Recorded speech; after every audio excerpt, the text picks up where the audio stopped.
श्री शिवाय नमस्तुभ्यं। दोस्तों, आप सभी लोग जानते हैं कि सावन का आखिरी सोमवार 28 अगस्त 2023 को पड़ रहा है। इस दिन आप लोगों को 5 दीपक वाला उपाय यहां से करना चाहिए, क्योंकि इस उपाय को करने से आपको भगवान शिव ऊर्जा प्रदान करते हैं, जिसकी आप कभी कल्पना भी नहीं कर सकते।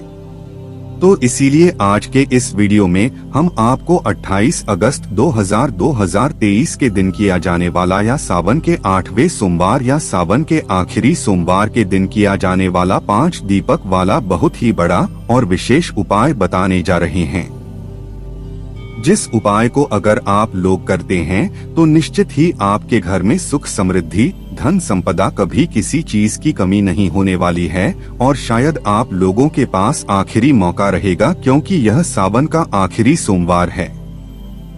इसके बाद सावन का महीना पूर्ण हो जाएगा। तो आइए दोस्तों समझते हैं कि आपको सावन के महीने में कैसे ये 5 दीपक वाला उपाय करना है और इस उपाय को करने से आपको कैसे धन समृद्धि की प्राप्ति होगी, कैसे आपके घर में सुख समृद्धि आएगी। तो दोस्तों, इस उपाय को करने के लिए सबसे पहले आप इसका समय जान लीजिए, क्योंकि उपाय को करने का जो समय होता है वह बहुत ही महत्वपूर्ण होता है। और इस उपाय को करने का जो समय है वो है शाम का समय, जिसे हम प्रदोष काल भी कहते हैं। और प्रदोष काल देखा जाए तो वह शाम के 6 बजे के बाद से शुरू हो जाता है, जो कि शाम के 7 बजे तक ही चलता है।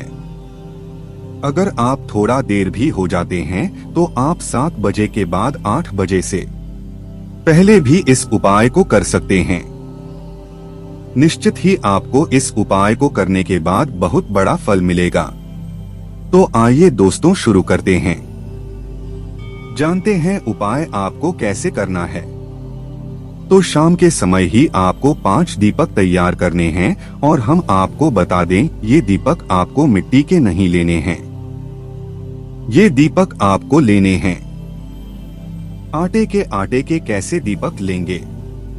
थोड़ा सा आटा लेकर उसको कूटकर उसके 5 आटे के दीपक आपको तैयार करने हैं।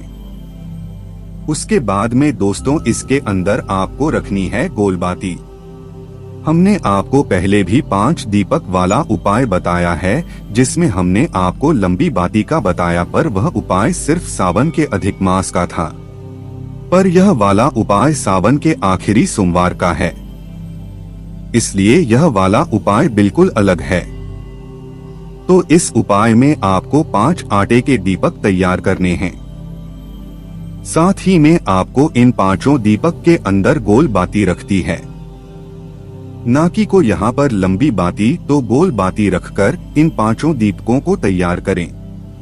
उसके बाद इन 5 दीपक के अंदर शुद्ध देसी गाय का घी आपको डालना है, क्योंकि शुद्ध देसी गाय का घी भगवान शिव जी के उपायों में प्रयोग होता है। इसके बाद में दोस्तों आपको क्या करना है कि इन 5 दीपकों को तैयार करके किसी भी एक प्लेट या थाली में आप लोग रख लीजिए, क्योंकि आप इन 5 दीपकों को अपने हाथ में एक साथ नहीं रख सकते। तो एक थाली या एक प्लेट में इन 5 दीपकों को जमा लीजिए। जमाने के बाद अपने साथ में एक माचिस जरूर रख लीजिए, क्योंकि आप इन दीपकों को अपनी माचिस के जरिए ही जलाएंगे। तो इन दीपकों को अपने साथ में रखकर, साथ में एक माचिस रखकर शाम के समय प्रदोष काल में अपने घर से आप निकल जाएं। और इन 5 दीपकों को हम आपको बता दें कि 5 स्थानों पर लगाना है। यह 5 स्थान बहुत ही विशेष स्थान है और इन 5 स्थानों पर आपको सही तरीके से दीपक लगाना है। तो जैसे ही आप अपने घर से निकलते हैं, सबसे पहले आपको पहुंचना है भगवान शिव जी के मंदिर में। आपके घर के आसपास जो भी शिव मंदिर हो, आप उस मंदिर में सबसे पहले जाइए अपने इन 5 दीपकों को लेकर, और अपने साथ एक माचिस भी लेकर जाइए। जैसे ही आप शिव मंदिर पहुँचे, शिव जी के मंदिर के अंदर प्रवेश करें, तो अपना सबसे पहला दीपक आपको शिव जी के मंदिर के अंदर जलाना है। इसके लिए सबसे पहले जैसे ही आप शिव जी के मंदिर पहुँचे तो शिवलिंग के पास में बैठने के बाद अपनी उसी प्लेट के अंदर अपना एक दीपक जलाएं। एक दीपक जलाने के बाद उस दीपक को अपनी प्लेट के अंदर से उठाकर भगवान शिव जी को समर्पित कर दें। भगवान शिव जी के साइड में या आमने सामने आप लोग पहले दीपक को रख दें। इस दीपक से आपको याद रखिए कि आरती नहीं करना है, मात्र अपनी प्लेट में से दीपक को अपनी माचिस के जरिए जलाकर इस दीपक को उठाकर आपको शिवलिंग के पास में रख देना है। अगर दोस्तों आप चाहे तो इस दीपक को आप भगवान शिव जी की चौखट पर भी रख सकते हैं, क्योंकि चौखट भी एक ऐसा स्थान होता है जहां पर भगवान शिव जी के मतलब गण विराजित होते हैं। तो आप जितना इस पहले दीपक को भगवान शिव जी की चौखट पर भी रख सकते हैं। तो आइए दोस्तों अब बात करते हैं दूसरे दीपक की।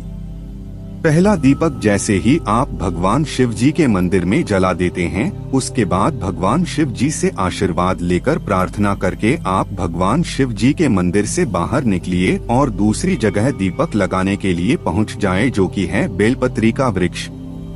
अब यहाँ पर दोस्तों हम आपको एक बहुत ही विशेष बात बता दें कि जो बेलपत्री का वृक्ष के नीचे आप लोग दीपक लगाने के लिए जाएंगे, यह बेलपत्री का वृक्ष बड़ा होना चाहिए, नहीं तो आप लोग छोटे बेलपत्र के वृक्ष के पौधे के नीचे दीपक नहीं लगा सकते हैं। इस बात का ध्यान रखिएगा। तो आपके घर के आसपास जो भी बड़ा वाला बेलपत्री का वृक्ष हो, उस बेलपत्र के वृक्ष के नीचे पहुंच जाइए। पहुंचने के बाद वहां पर बैठ जाइए। आसन बिना आसन लगाकर भी बैठ सकते हैं। तो आपको क्या करना है, अपना दूसरा दीपक अपनी ही प्लेट के अंदर अपनी माचिस से जला लेना है। नहाने के बाद दीपक को उठाकर बेलपत्र के वृक्ष के नीचे रख देना है। उसे आरती नहीं कर रहा है, इस बात का ध्यान रखिएगा। दूसरा दीपक बेलपत्र के वृक्ष के नीचे रखकर वहां पर धूप देकर भगवान शिव और माता पार्वती का नाम जाप करके आपको वहां से उठ जाना है और सीधा जाना है। तीसरे स्थान पर जो कि रहेगा आपका पीपल का वृक्ष। आपके घर के आसपास जो भी पीपल का वृक्ष हो, तीसरा स्थान वहां पर है दीपक चढ़ाने का। तो किसी भी बड़े वाले पीपल के वृक्ष के नीचे आप लोग पहुंच जाइए। पहुंचने के बाद आप लोग अपना तीसरा दीपक वहां पर जाकर बैठकर आराम से चलाइए। अपनी थाली के अंदर तीसरा दीपक अपनी मां जिससे जलाइए और उस दीपक को उठाकर पीपल के वृक्ष के नीचे समर्पित कर दीजिए, मतलब वहां पर रख दीजिए और भगवान से प्रार्थना कर लीजिए। फिर उसके बाद पीपल के वृक्ष के नीचे से उठकर चौथे स्थान पर पहुंच चुकी है आंवले का वृक्ष। अब आंवले का वृक्ष जैसे ही आप लोग पहुंचते हैं, आंवले के वृक्ष के नीचे यह वृक्ष भी बड़ा होना चाहिए। जैसे ही आप आंवले के वृक्ष के नीचे पहुंचते हैं, तो अपना चौथा दीपक यहाँ पर निकाल लीजिए और अपना चौथा दीपक अपनी प्लेट के अंदर माचिस से जलाकर चौथे दीपक को उठाकर इस आंवले के वृक्ष के नीचे रख दीजिए और यहाँ पर भी भगवान शिव जी से माता पार्वती जी से प्रार्थना कर लीजिए, आशीर्वाद ले लीजिए। उसके बाद में दोस्तों आप लोग इस वृक्ष के नीचे से उठिए और सीधा आ जाइए आप अपने घर पर और अपने घर के मुख्य द्वार पर। हम आपको बता दें कि अपना यह पांचवा दीपक आपको अपने घर के मुख्य द्वार पर लगाना है। आपको मुख्य द्वार पर दीपक लगाने से पहले अपने घर के अंदर प्रवेश नहीं करना है। तो आंवले के वृक्ष के नीचे आपको चौथा दीपक लगाना है। उसके बाद आखिरी वाला जो दीपक होगा उसको लेकर सीधा आपको अपने घर पर आ जाना है और अपने घर के मुख्य द्वार पर आकर रुक जाना है। अब आपके मन में यह प्रश्न जरूर आएगा कि हम अपने घर की किस साइड की चौखट पर अपना 5 दीपक लगाएं। तो दोस्तों हम आपको बता दें कि यह दीपक आपको अपने घर के सीधे हाथ की तरफ लगाना है, जैसे कि आप बाहर की तरफ से अपने घर की चौखट पर खड़े हुए हैं। उस समय जो आपका सीधा हाथ रहेगा वह सीधे हाथ की चौखट पर आपकी उंगलियों पर लगा देना है।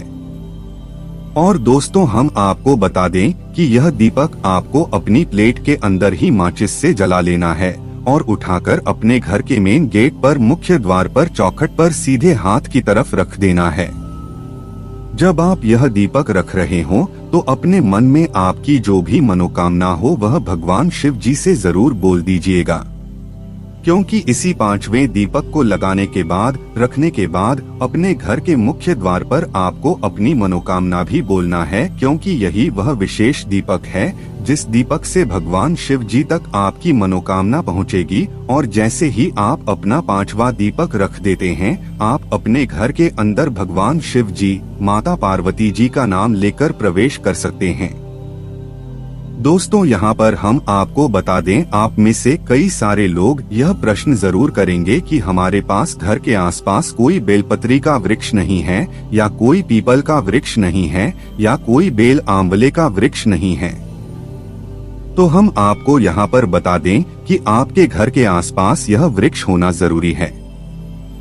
अगर नहीं है तो आपके घर से थोड़ा दूर आपको जाकर इन दीप को लगाना होगा इन वृक्षों के नीचे, क्योंकि तभी यह उपाय पूर्ण माना जाएगा। और सोमवार के दिन जो व्यक्ति इन 5 दीपकों को इन 5 स्थानों पर जलाता है, भगवान शिव और माता पार्वती जी की कृपा उनके घर परिवार पर हमेशा बनी रहती है। तो एक बार मन से विश्वास से इस उपाय को आप जरूर करके देखिएगा।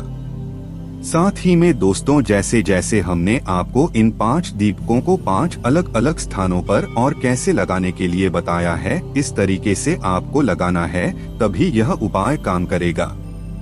ऐसा नहीं होगा कि पहले आप अपने घर के मुख्य द्वार पर दीपक लगा दें फिर दूसरा कहीं और लगा दें। ऐसा नहीं होगा। जैसे हमने पहले आपको बताया, भगवान शिव जी का मंदिर में पहले जाकर आपको दीपक लगाना है।